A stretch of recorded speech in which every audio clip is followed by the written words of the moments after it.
Oke, halo semuanya, balik lagi di video kali ini. Jadi untuk di video kali ini gue mau ngelanjutin lagi seri untuk pembahasan makroekonomi, di mana video kali ini kita akan belajar tentang indeks harga dan juga inflasi, gitu. Nah, jadi mungkin sedikit remind ya, di pertemuan-pertemuan kemarin kita atau di video-video kemarin kita sudah belajar tentang pendapatan nasional gitu ya, hasil produksi. Dan kalau seandainya kalian sudah nonton juga video tentang pendapatan nasional, di sana gue ada ngebedain tentang PDB real dan juga PDB nominal. Di mana PDB real itu tuh adalah nilai produksi yang sudah menghilangkan efek dari kenaikan harga, ya kan? Sedangkan PDB nominal itu masih terpengaruh oleh adanya kenaikan harga. Nah, sekarang kita akan fokus ke kata kenaikan harganya. Kita mau tahu sebenarnya seberapa naik sih sebenarnya harga yang terjadi gitu. Nah, untuk bisa tahu seberapa naik harga yang terjadi, otomatis kita harus tahu nih secara keseluruhan atau secara makro sebenarnya tingkat harga barang-barang umum itu tuh sebenarnya sebesar berapa sih gitu. Karena kalau seandainya kita punya apel ya udah jelas gitu ya. Oke, harga apel gitu. Kalau ada jeruk, oke, harga jeruk gitu. Tapi kalau kita bilang harga secara keseluruhan gimana sih gitu. Nah, untuk ukur itu makanya kita menggunakan yang namanya indeks harga. Jadi sederhananya indeks harga ini tuh akan menunjukkan berapa besar sih sebenarnya tingkat harga barang-barang umum gitu. Tingkat harga barang-barang umum, di mana tingkatannya itu akan dinyatakan sebagai suatu perbandingan terhadap tahun dasar.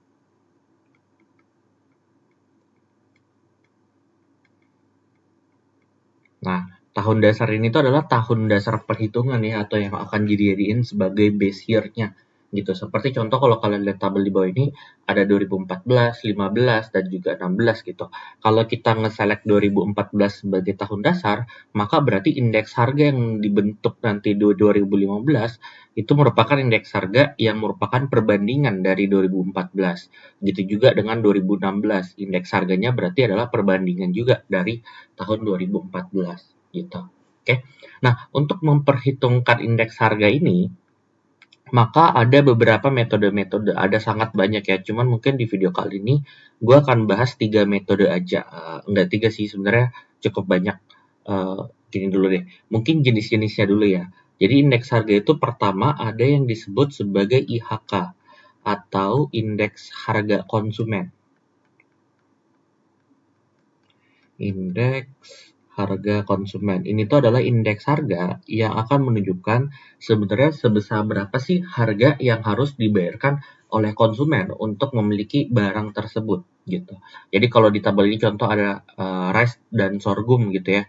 Ya udah ini adalah tingkat harga yang menunjukkan berapa besar sih biaya yang harus dikeluarkan si konsumen gitu. Nah, tapi terkadang ada juga indeks harga yang lain yang justru melihatnya bukan dari sisi konsumennya, tapi justru dari produsennya. Disebutnya sebagai indeks harga perdagangan besar, gitu, atau IHPB, gitu. Oke, ini indeks harga perdagangan besar.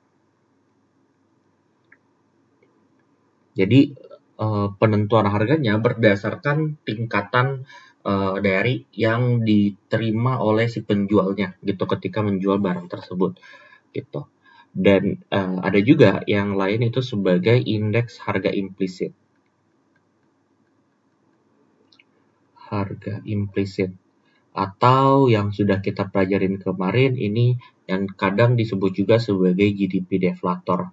Gitu. Karena intinya kan GDP deflator itu tuh melihat perbandingan ya antara GDP real dibandingkan dengan GDP nominal. Jadi secara tidak langsung ini akan menunjukkan perbedaan harganya atau efek dari harganya gitu ya. Gitu. Nah, tapi kita akan fokus dulu kedua ini gitu. IHK dan IHPB. Cara hitungnya gimana sih gitu ya. Nah, untuk cara hitungnya sendiri itu yang tadi sempat gue bilang ada banyak banget metode-metode gitu. Cuman di sini kita akan bahas 3 aja gitu. Pertama, itu bisa diukur dengan yang namanya indeks agregat sederhana atau metode agregat sederhana. Yang kedua itu yang kita sebut sebagai indeks last payers. Jadi ini ditemukan oleh ekonom yang namanya Las-Peyres gitu. Nah, yang ketiga itu yang kita sebut sebagai Pasteur gitu.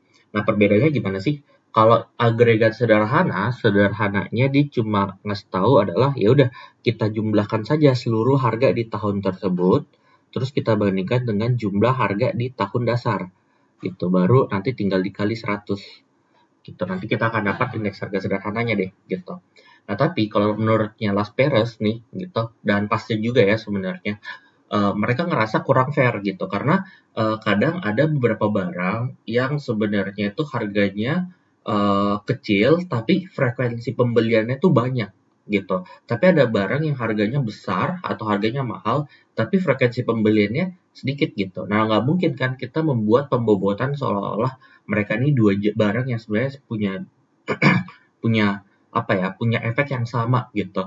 Makanya menurutnya Las Perez sama Pasteur kita harus kasih tertimbangnya atau agregat tertimbang.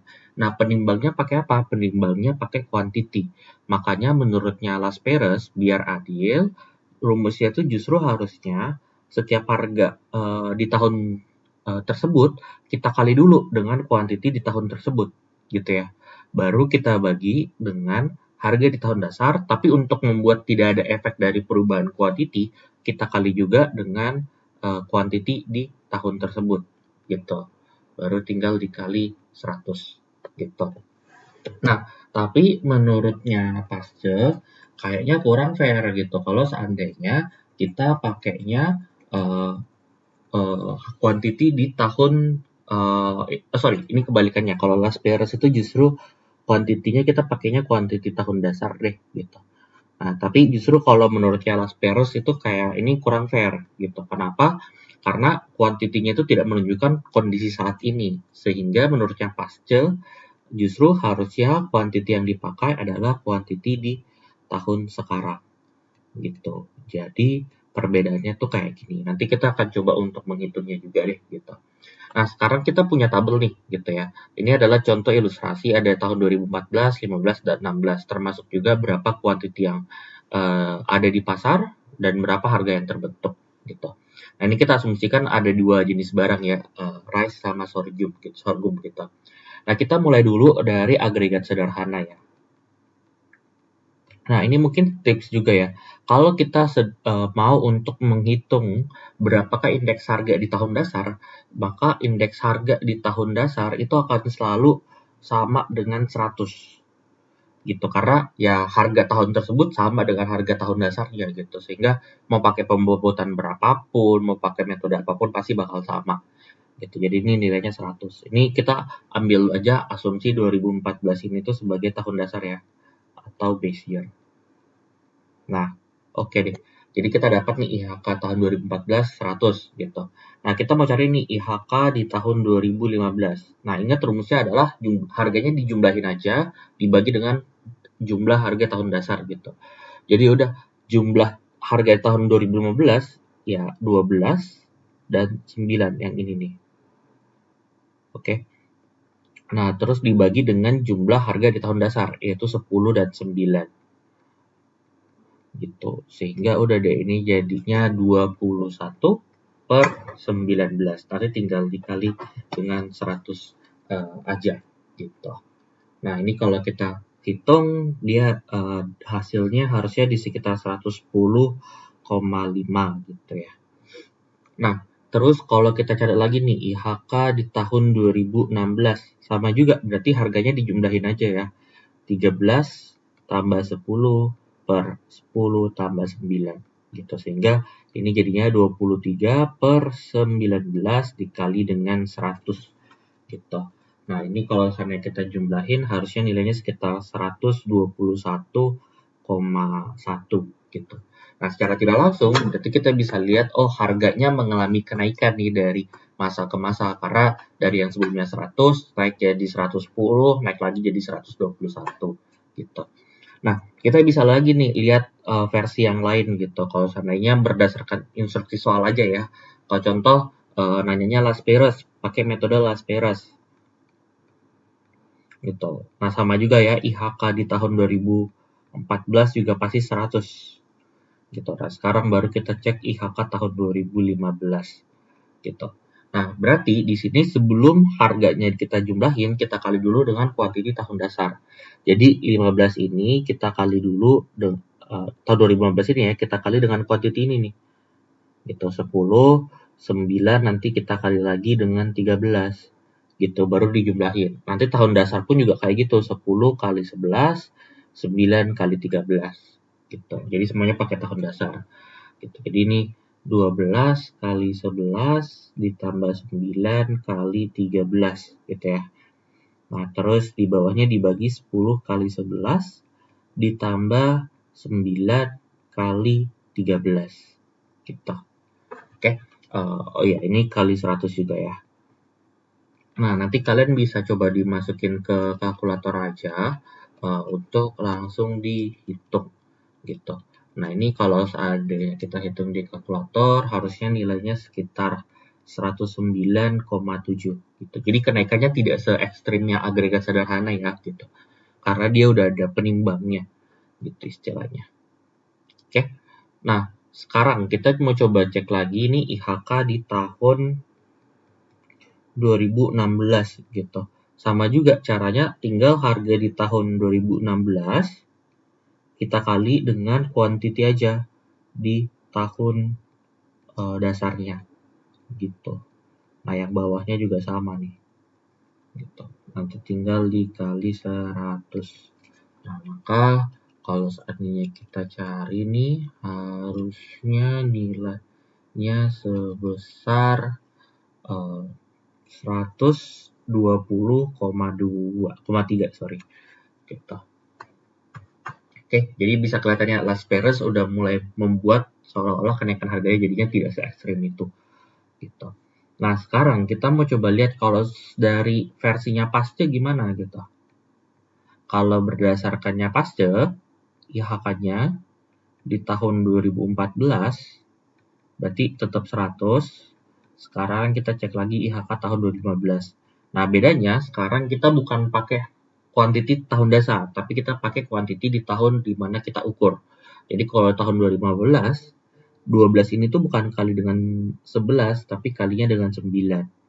Gitu, ditambah dengan 9 kali 14 per harga tahun dasar, tapi pakainya kuantiti di tahun terbarunya. Gitu. Jadi pakai kuantiti yang ini. Oke ya. Nah, ini tinggal dikali 100 aja, maka harusnya ini nilainya sebesar berapa? Sekitaran 108,3 gitu. Jadi lebih kecil lagi gitu ya, karena dia ternormalize gitu. Nah, tapi nggak selamanya selalu lebih kecil ya, tergantung juga dari tahun-tahun itu gitu, tergantung kuantitinya apakah jadinya naik atau turun gitu. Nah, untuk 2016 pun juga sama kayak gitu, jadi tinggal 13 dikali dengan kuantiti 2016 aja, jadi 8 tambah 10 kali 15 per 10 kali 8 ditambah 9 dikali 15. Baru dikali 100. Nah, maka ini jadinya sekitaran 118,1.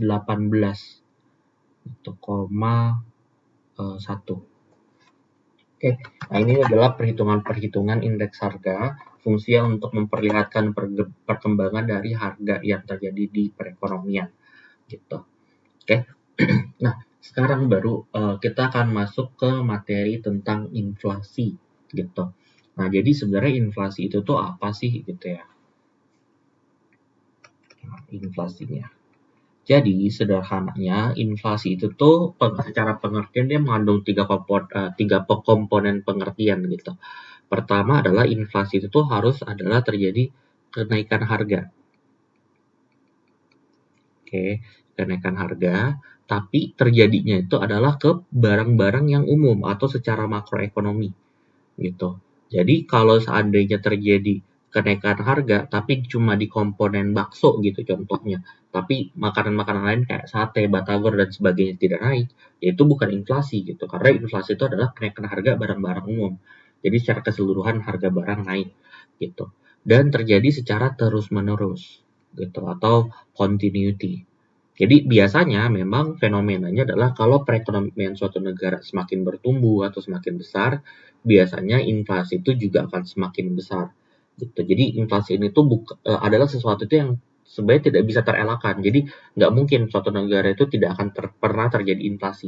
Pasti akan terus terjadi inflasi gitu. Kayak dibilangnya kenaikan harga barang-barang umum yang terjadi secara terus-menerus gitu.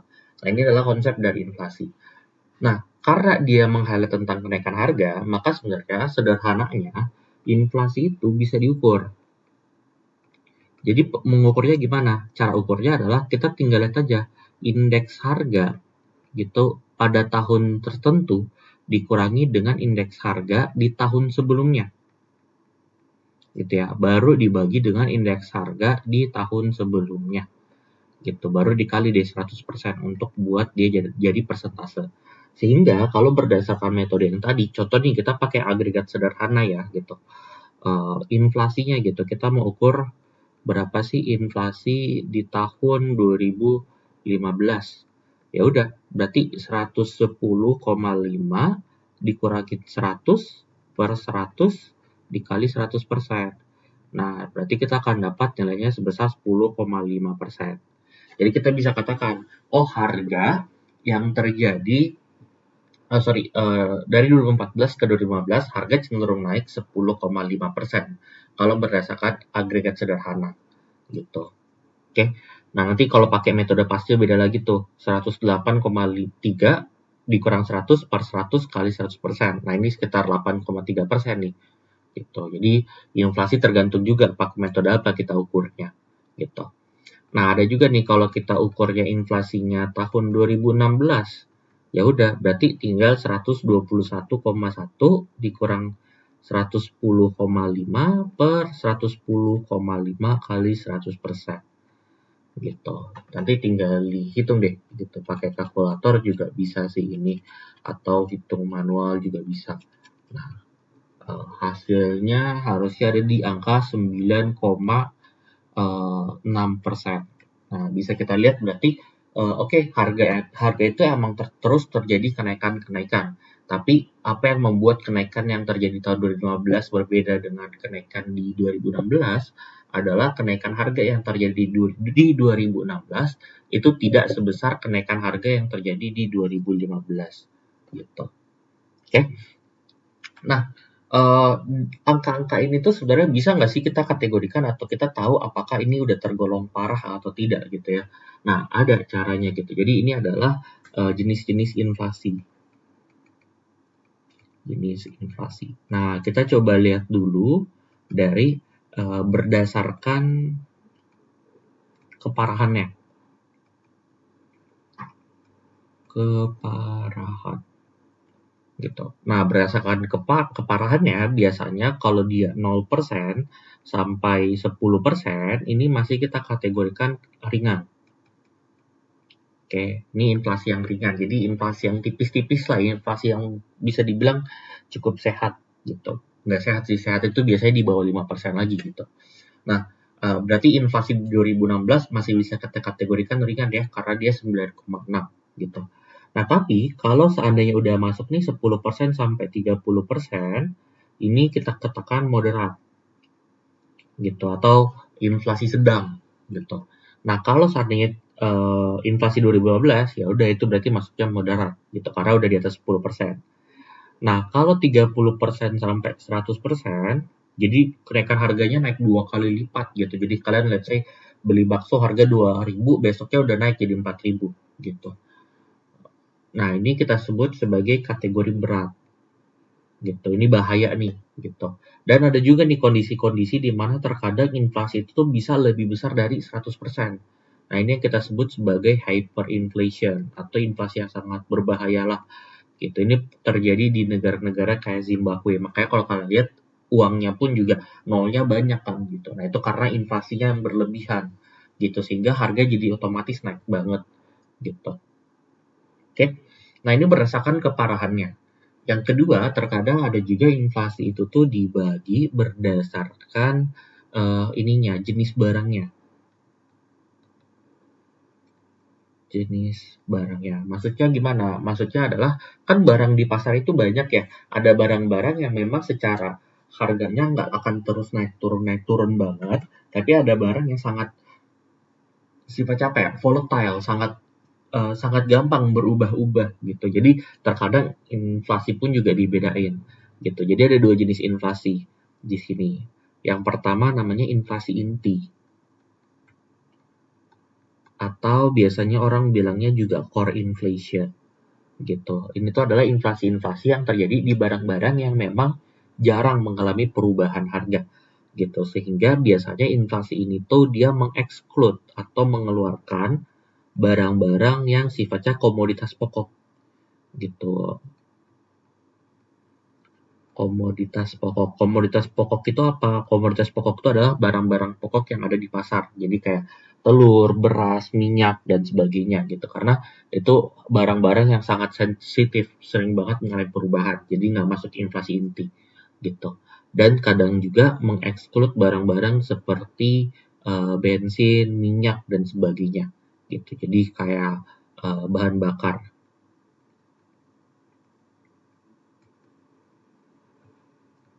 Minyak atau BBM ya gitu. Nah, barulah yang kedua yaitu inflasi non inti atau inflasi yang sering untuk mengukur barang-barang yang memang sangat sering mengalami perubahan harga gitu sehingga makanya disebutnya sebagai noise. Noise ini kan kalau kita artikan kayak berisik gitu ya perubahannya banyak lah gitu. Nah, ini kebagi lagi jadi dua. Ada yang namanya inflasi untuk yang volatile. Volatile ini tuh untuk yang pokok ya, barang-barang kebutuhan pokok. Tapi ada juga nih inflasi yang disebut sebagai administrated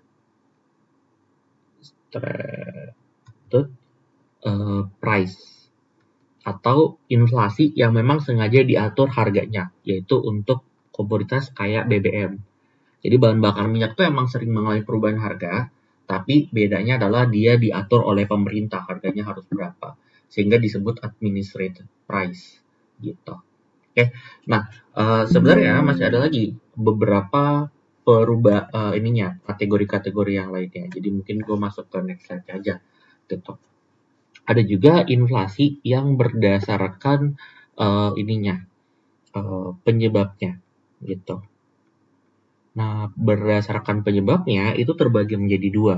Yang pertama disebut sebagai demand pull inflation atau inflasi tarikan dari demand atau permintaan gitu. Dan yang terakhir yang satunya itu adalah cost push inflation. Jadi tadi itu demand, ini sekarang disuruh jadi cost push inflation. Jadi sebenarnya kalau di mikroekonomi kan kita belajar tentang demand sama supply gitu ya. Nah di makroekonomi pun juga ada demand sama supply, tapi bedanya demand itu tidak merujuk ke satu jenis barang aja, tapi barang secara keseluruhan gitu. Jadi coba bayangin kalau seandainya kalian punya demand sama supply gitu ya, jumlah produksi yang terjadi kan itu adalah pendapatan nasional ya, gitu. Jadi ini national income atau total produksi gitu ya. Terus untuk harga barang-barang umumnya berarti ini indeks harga gitu ya. Harga. Nah, ada demand, ada supply-nya juga sebenarnya. Tapi bedanya disebutnya sebagai aggregate demand sama aggregate supply atau supply secara keseluruhan, demand secara keseluruhan lah gitu ya. Nah, kita kan belajar ya kalau seandainya di mikroekonomi harga itu tuh bisa mengalami perubahan kalau seandainya demand sama supply-nya ada yang berubah gitu. Termasuk juga di sini. Jadi contoh kalau seandainya terjadi kenaikan permintaan secara nasional gitu terhadap barang-barang gitu. Nah, berarti efeknya apa? Efeknya adalah biasanya pendapatan nasional akan meningkat yang diikuti juga dengan adanya kenaikan harga gitu. Nah, inilah yang kita sebut sebagai demand pull inflation. Ini biasanya terjadinya di sekitaran Lebaran gitu. Karena kan biasa kalau Lebaran kebutuhan-kebutuhan barang-barang naik dan orang memang mau untuk beli banyak barang kan gitu untuk persiapan Lebaran. Makanya agregat demand-nya naik gitu. Nah, kayak kenaikan harga yang terjadi di Lebaran itu kita sebut demand pull inflation gitu. Nah, tapi kondisinya ada juga di mana inflasi itu terjadi akibat adanya penurunan atau apa ya dibilangnya tarikan gitu dari sisi agregat supply. Jadi, let's say kita ada agregat demand nih, kita punya agregat supply. Nah, kadang ada terjadi sesuatu yang membuat agregat supply itu mengalami penurunan gitu. Jadi dia bergeser ke kiri. Nah, efeknya apa? Efeknya adalah eh, pendapatan nasional itu cenderung menurun diikuti dengan kenaikan harga-harga barang gitu. Seperti contoh kondisi di saat ini di 2023 sedang ada krisis energi gitu ya, atau sedang ada kondisi di mana hutan-hutan mungkin terbakar gitu. Nah, ketika sumber daya itu terbakar gitu, otomatis jumlah input produksi yang bisa dipakai semakin sedikit, ya kan? Sehingga agregat supply cenderung mengalami penurunan. Sehingga bergeserlah ke kiri. Dampak nasionalnya apa? Dampak nasionalnya jadinya pendapatan nasional berkurang dan tingkat harga jadinya mengalami kenaikan. Nah, inilah yang kita sebut sebagai cost push inflation gitu ya. Nah, tapi sebenarnya masih ada lagi nggak sih sebenarnya ininya kategori-kategori pada inflasi gitu. Masih ada lagi sebenarnya. Ada juga yang namanya imported inflation. Itu adalah inflasi yang terjadi akibat adanya perubahan harga di luar negeri. Jadi kesannya efeknya itu hasil impor dari luar negeri gitu. Tapi ada juga yang namanya domestic inflation. Itu adalah uh, inflasi yang memang disebabkan oleh adanya masalah di dalam negeri gitu, atau ya permintaan atau penawaran yang memang asalnya dari dalam negeri gitu. Jadi ada domestic inflation sama imported inflation. Nah, tapi tentunya pasti suatu negara idealnya mereka maunya ada ini kan inflasinya oke tetap ada, tapi sebisa mungkin sekecil mungkin gitu ya. Jadi nanti mungkin di next video kita akan belajar gimana sih caranya mengontrol inflasi ini juga gitu. Oke. Nah, apa sih tapi kenapa sih gitu inflasi itu harus dikontrol? Kenapa harus ditekan gitu ya? Kenapa inflasi harus ditekan? Nah, karena sebenarnya ada biaya-biaya yang terjadi akibat adanya inflasi. Biaya-biaya dari adanya inflasi. Gitu. Pertama, kalau seandainya terjadi inflasi, maka biasanya harga-harga barang mengalami kenaikan, gitu ya. Nah, sehingga ini tuh cenderung akan merugikan yang sifatnya kreditur, gitu ya. Contoh ilustrasi sederhananya, anggaplah ada dua orang, orang A sama orang B gitu ya. Oke. Nah, si orang B itu mau minjam uang dari orang A. Jadi si A ini kreditur, si orang B ini debitur gitu ya. Benar nggak ya? Atau kebalikannya nih, debitur. Nah, intinya ilustrasinya adalah orang A ini yang bakal minjemin uang gitu.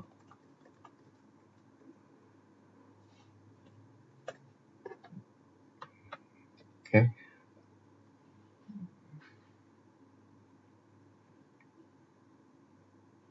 Bentar, coba gua ini. Benar kok, kreditur itu tuh adalah orang yang memberikan uang gitu ya. Debitur itu adalah orang yang minjem uang gitu.